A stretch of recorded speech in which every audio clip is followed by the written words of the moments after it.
baby's first flight to Australia. Wish us luck.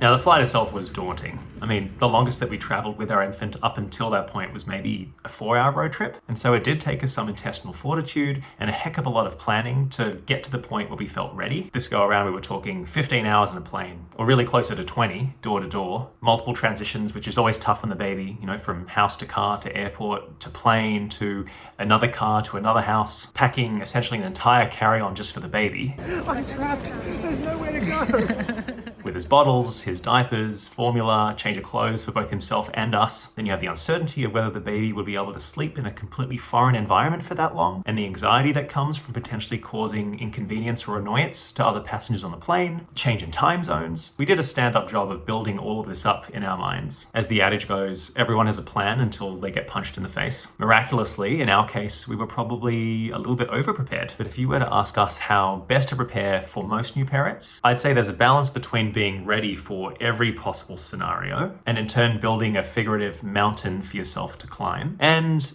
having the basics down and staying flexible. Here are some takeaways that we took from our own trip based on what worked for us. 1, timing the flight. So we booked a flight that aligned pretty well with our baby's sleep schedule. We took off at 11:30 p.m.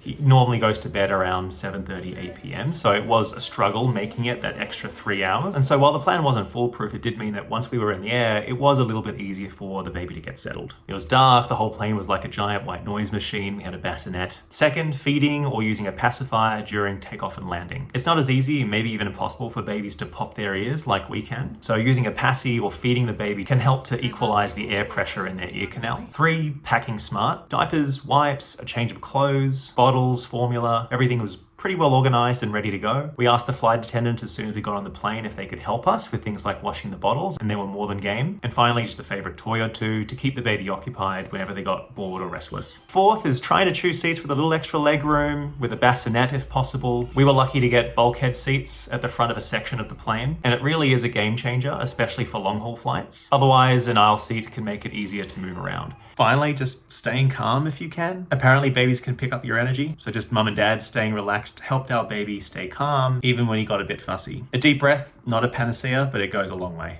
You like to stay up, huh? You're a rebel rouser.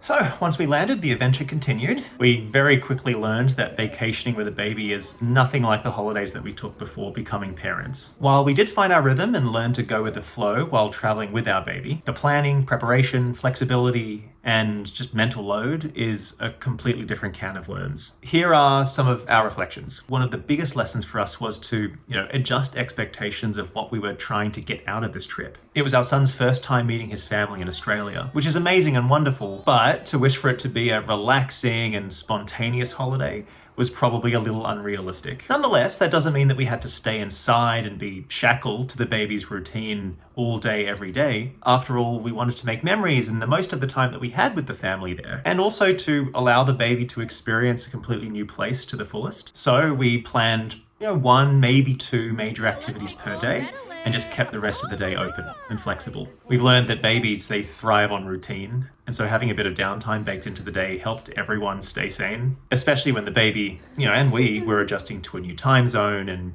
settling into a new environment. 2, when it came to baby gear, we tried our best to pack thoughtfully, focusing on the baby's essentials, like diapers, clothes, formula, bottles. We did also bring a baby carrier to make it easier to get around, and considered bringing a lighter weight stroller, but ultimately just decided to borrow a lightweight stroller and a baby car seat once we got to Australia. And I'm so glad that we did. Even though it all came extremely handy in the end, we were already lugging around so much stuff. When you start overpacking, it just becomes stressful and overwhelming, takes up space, and more often than not, depending on where you're traveling to, of course, you can find what you need at your destination. I think there's rapidly diminishing returns to trying to pack and bring everything with you, especially on a long international trip. Third, accommodations. We see it in a variety of them, ranging from families' homes to hotels to Airbnbs. I'd say where possible, try to book accommodation where there is laundry and also maybe a kitchen available. Being able to prepare simple meals, wash baby's bottles and baby's clothes, it just made life so much easier. And then in a similar vein, frequent transitions between different accommodations, it's really tough on both the parents and the baby. Not only logistically, because you're having to pack and unpack and repack, but it's also tough on the baby to be strapped in, lifted out of, and carted around in different types of seats, to be, stimulated by sights and sounds that he's just not used to, and to have to adjust to a new sleeping environment every few days. So when it comes to accommodations, again, just try to keep it as simple and seamless as possible. Hey buddy, anything you want to add? Finally, one of the most beautiful parts about this trip, of course, was introducing Lukey to his family in Australia. Watching his grandparents, his aunts, and his uncles meet him for the first time was unforgettable. He's probably too young to remember it now, but those moments were so special for me and my wife. It reminded us of just how important it is to share these life milestones with your loved ones, even when it means navigating long flights or time zones or new environments. Seeing him, look into their eyes and make a personal connection and bond with them just made the trip so worth it. Traveling with a baby, it's not easy, but it can be highly rewarding. And what it's taught me and my wife to do is just to slow down, be present, and embrace the little moments. From a smile on the plane to a plan well executed to building a family connections. And so if you're considering traveling with your little one, especially on a long international flight, I'd say go for it. But start with a plan, remember to pack your patience, and enjoy the ride. Hello, my name is Ben. For those that are new to the channel, I'm a first-time dad whose primary goal on this platform is to share my honest experiences in this new role in life, including the ups and the downs. I'm not a pediatrician or a child psychologist. I'm just a new dad, a lifetime learner, mistake maker, and truth teller who is passionately striving to improve every day to be the best dad and best partner that I can be in this transition. If we can support and learn a few things from each other along the way, it will have been worth it. Thanks for watching. Now back to the video.